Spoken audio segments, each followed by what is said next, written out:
Okay, yesterday might have been the most fun day I had in a long time. It was easily the best day so far for 2023 for me. Okay, so you know what? My low can only be described as I didn't want it to end. It was that great of a day. But man, where do I even begin with my high? You know, Hot Ones revealed it's a season 20 hot sauce lineup, and man, I see my family too. But yeah, you read the title. You want to know about the hot sauce lineup, and you want to know what I think of that 90's show. I will be getting into that momentarily. Let's get to my act of kindness. Actually, what was my act of kindness? Did I even have one? Oh, obviously I did. All right, I did a few errands for my grandma yesterday. Okay, so, but let me do the hot sauce lineup first. Good morning, happy Friday, everyone. So, first of all, I believe I did predict that the 26th would be the start of season 20, and I was right. No word as to who's going to be the guest yet. I'm sure they're going to get someone really. I mean, it's season 20. I would hope that First Week Feast would have the foresight to think, okay, it's season 20. Let's start this off with a bang. I think they're going to do it. Hopefully, come on, 20 seasons. They got to make sure this one's good. I mean, they really should make sure every season is good. But, you know, some seasons have more significant value than others. I mean, this is season 20. It's pretty big, right?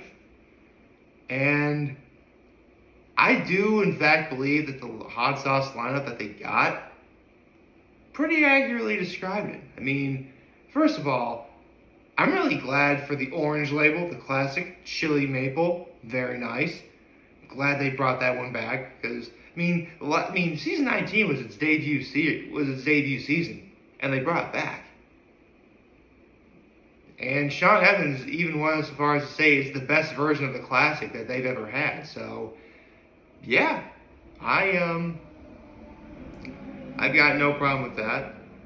Now this is where the second sauce I was a bit iffy on because the second hot sauce is a ranch-based sauce. Now, you know how I feel about wings with ranch. I do like ranch, just not with my wings. As a proud upstate New Yorker, I take very much pride in that. However, camera guy Bill is from upstate New York, specifically from Buffalo, the motherland of buffalo wings itself.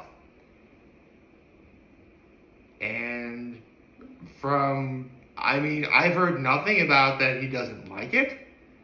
So, if camera guy Bill is okay with it, I will be okay with it as well.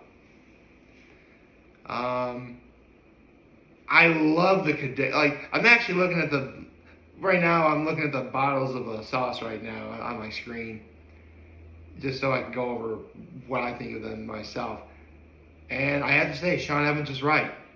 Cadejo, easily the most intimidating looking sauce they've ever had, especially at number 3. And I love the myth of a Cadejo, where it's a dog-like creature that appears when it's calm, its eyes are blue. When it's angry, its eyes are red. I love that. I love it when it's like that. Number 4, Los Calientes, very nice. Specifically, Los Calientes Verde. And Sean mentioned that this was the sauce of summer. I thought any version of Los Calientes was the sauce of summer. I mean, that's just what I thought. I mean, don't get me wrong, I respect Sean Evans and the good people over at First Week Feast, so whatever he says goes, and I dare not argue with that. Brooklyn Delhi, nice label.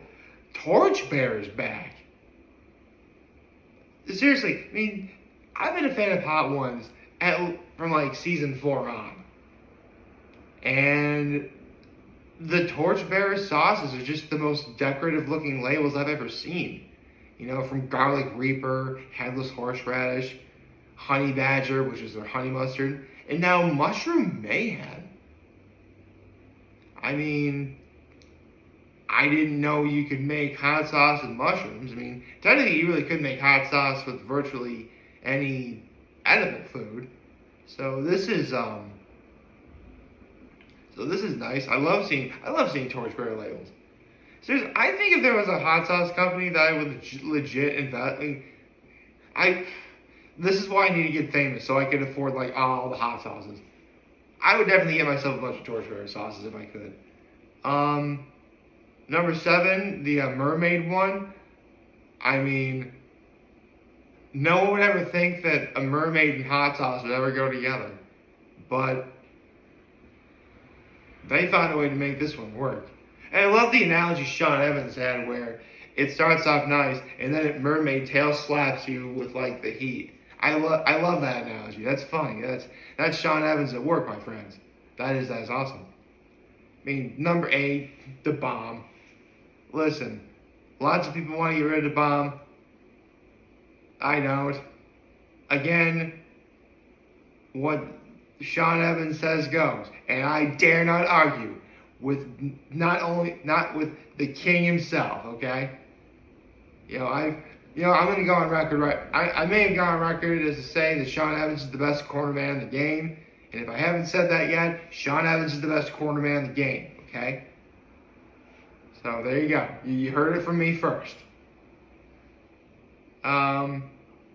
I love the name for number 9, Taco Vibes Only. I mean, you would think with a name like that, if you wanted the lower heat sauces, but man, it's just gotta be like the funniest name for a sauce I've ever seen. Taco Vibes? That's great. And of course, number 10, the Last Dab Apollo, the gold label. And the gold standard of what hot sauces should be, in terms of definitely heat at least, while also providing much flavor. So all in all, I am loving this lineup. It's definitely a very colorful looking lineup, to be sure. Again, no word as to who the next guest is going to be, but I think we're going to be in for a pretty gosh darn good season. Okay, now that that's out of the way,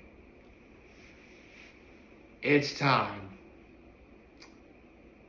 Now, if you saw my video yesterday, you know my overall thoughts on that 70's show. I think it's a very good show, and I do encourage you to watch it because people any age really could find that 70's show very, very relatable, whether you're a young person or an adult. But one thing I didn't really stress on, because it didn't really occur to me to say this until later, is, it's called That 70's Show, but it's not in your face with the fact that it's in the 70s. I mean, yes, it does take place in the 70s. There are 70s references, but at the end of the day, it's, by all accounts, average people living normal lives. And I think that overall is what made That 70's Show work. Now, you're probably wondering what I think of That 90's Show.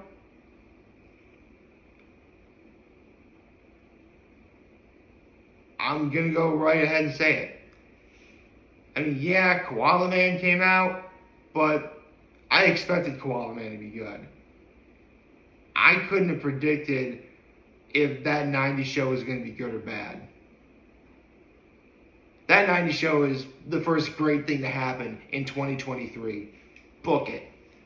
Yes, I thought it was, from the beginning of episode 1 to the end credits of episode 10, because there's only 10 episodes a season, I was either smiling from ear to ear or I was laughing. And when I mean laughing hard.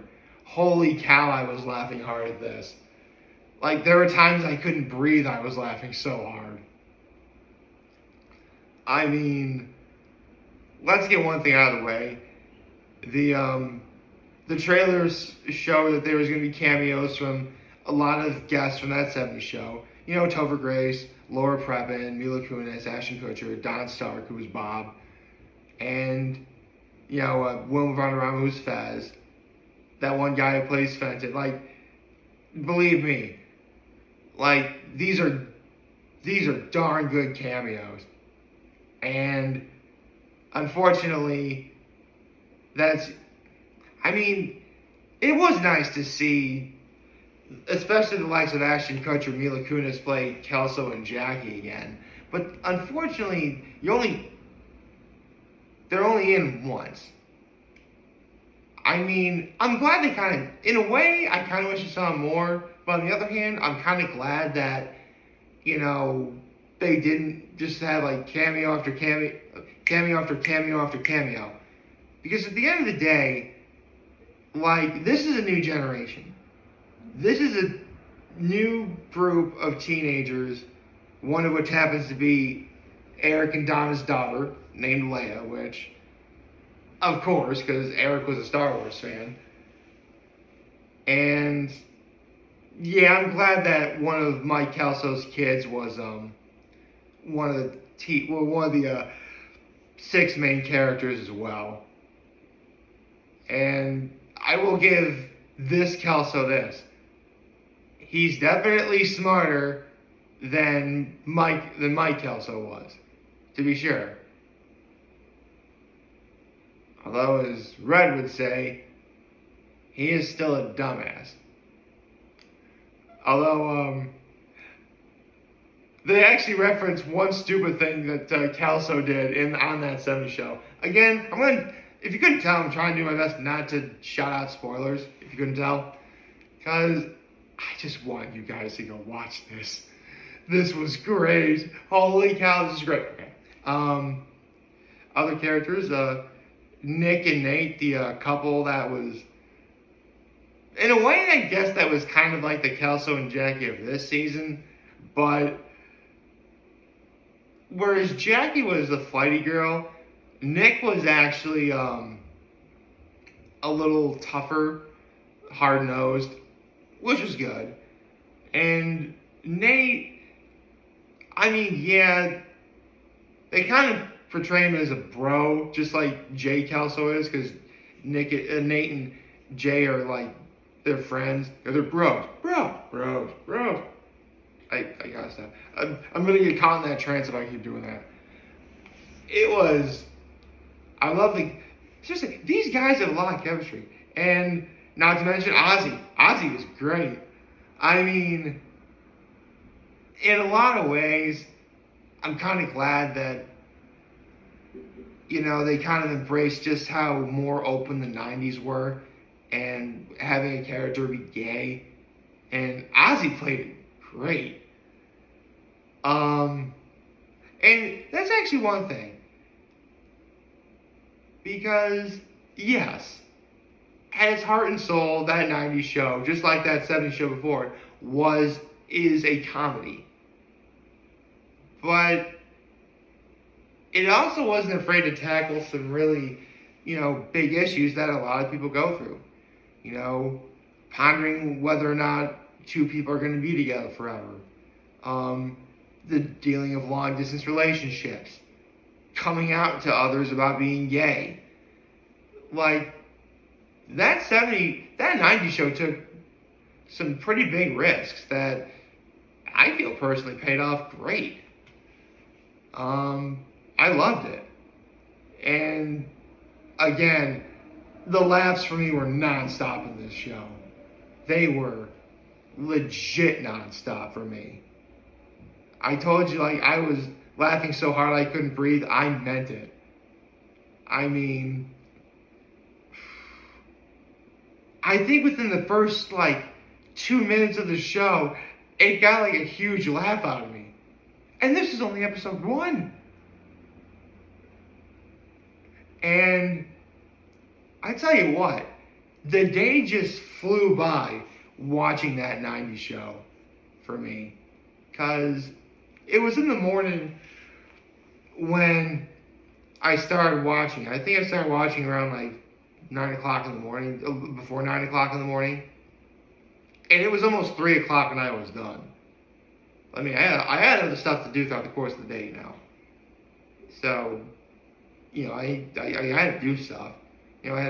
Obviously, you gotta go to the bathroom more than once. I ate food because, I was hungry. So, it's not like I spent the entire day watching that 90's show. I definitely spent all morning watching that 90's show and a little bit of the afternoon. Actually, most of the afternoon. It's probably coming across that taking forever to watch this show, but honestly, it didn't feel it felt like a really quick sit. Like, that's how you know a show is really good, because, you pay attention. You can look at how long an episode is. Like, the episodes, with the exception of the first one, that episode was a half hour. Each episode after that was like 22, 24 minutes. It never felt that long, though. Like, a show like Virgin River, for instance, which is a good show that I really do like.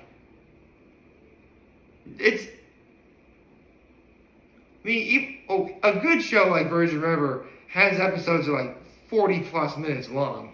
But you get so invested that you don't feel like you're sitting watching an episode for that long. And that's what that 90's show felt like to me.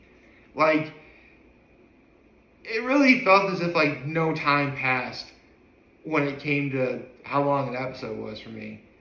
And speaking of no time passing, let's get into the best characters on the show. Kitty and Red Foreman, played by Deborah Jo Rupp and Kurtwood Smith. I mentioned yesterday how when it came to that 70's show, those two made that show work. And from the very beginning of that 90's show, it really was as if that Deborah Jo Rupp and Kurtwood Smith, it was as if like they were only gone from their roles for about a day. Because it felt like they stepped right on set and they never missed a beat.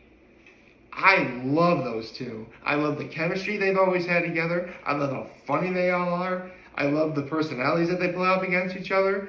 I love that at the end of the day, they really are just a married couple who love each other very much, in spite of the fact that obviously, Kitty is, happy and optimistic, and Red is, Red. The point is, those two have always made that 70's show for me, and they steal the show every single time they were on screen for that 90's show. They stole the show from me. They did. And it was great. And I'm sure a lot of Die Hard fans were probably expecting more foot and ass related jokes from Red, or dumbasses from Red. But they were smart about having to not do it that much, which is good. That 70's show was pretty good about that too. Although, speaking of being careful about having a recurring joke from that 70's show, there was only one. I can spoil this. There's only one burn. The entire season, there's only one burn. That's being smart about using a joke like a joke. Burn was a funny joke on that 70's show, but if it was someone other than Ashton Kutcher doing that joke, it probably would have gotten old really fast. And they knew that. That's why I think they only had one burn in that 90's show.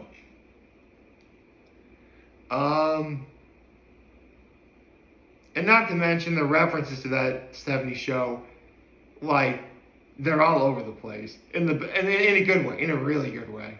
I'm not going to spoil what they all are. Although, I will say this. At some point, we get the return of the Vista Cruiser. Yeah! I'm like, are they going to show the Vista Cruiser? And when they do it at the best possible time. It's great. I'm not going to spoil when. I'm going to say it's there. I'm not going to spoil when. So this is, like, it's really hard to navigate through this. There's so much I want to say. I want to talk about. I want to talk about that one joke. No, I can't do it. I'll talk about that other joke. No, I can't do it. I'll talk about that one joke that happened after that one joke before that one joke. No, I can't do that. You see, it's hard to do that. You know, I want to watch it again. I want to watch that 90's show again.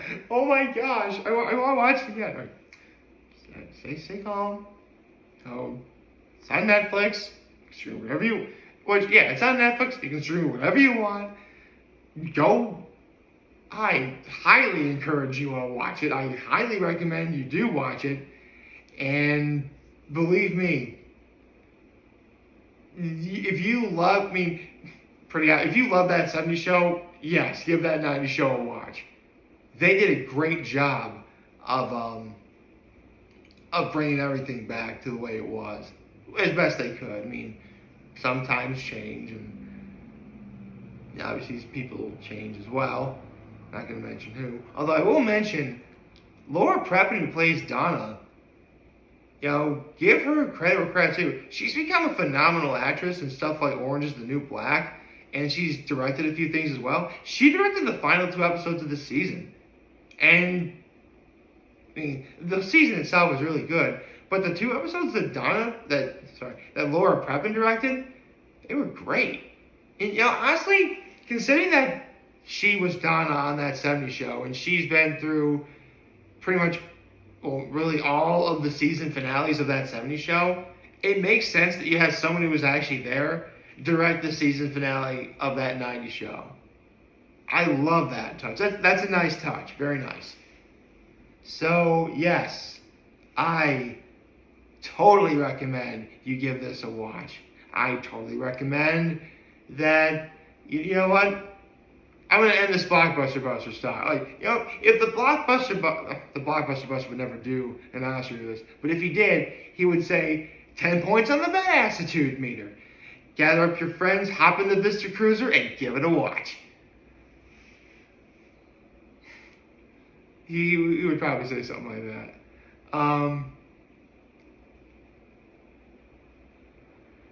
Man, I miss watching the Block. You know what? The Blockbuster Buster finally came out with the Infinity War drill. I haven't watched any of it yet. I don't know. Guess I waited so long, I kind of lost interest. Oops. I don't know. But yeah, that 90's show. That was awesome. Go watch it, please. I hope you all liked this video. If you did, like, subscribe to my YouTube channel, follow me on social media. As always, I'm very humble in this video for all of you guys watching. Enjoy today. Hope you have a wonderful, wonderful, wonderful Friday. And remember, if you guys want to talk, I'm always going to be here to lend you all your back. Take care and make good choices. 607 all day, baby. Now, if you excuse me, first, I'm probably going to watch that 90's show again. And then, I have some NFL picks to contemplate for tomorrow. I mean, you probably can guess what they're going to be, but we'll have to see. Take care.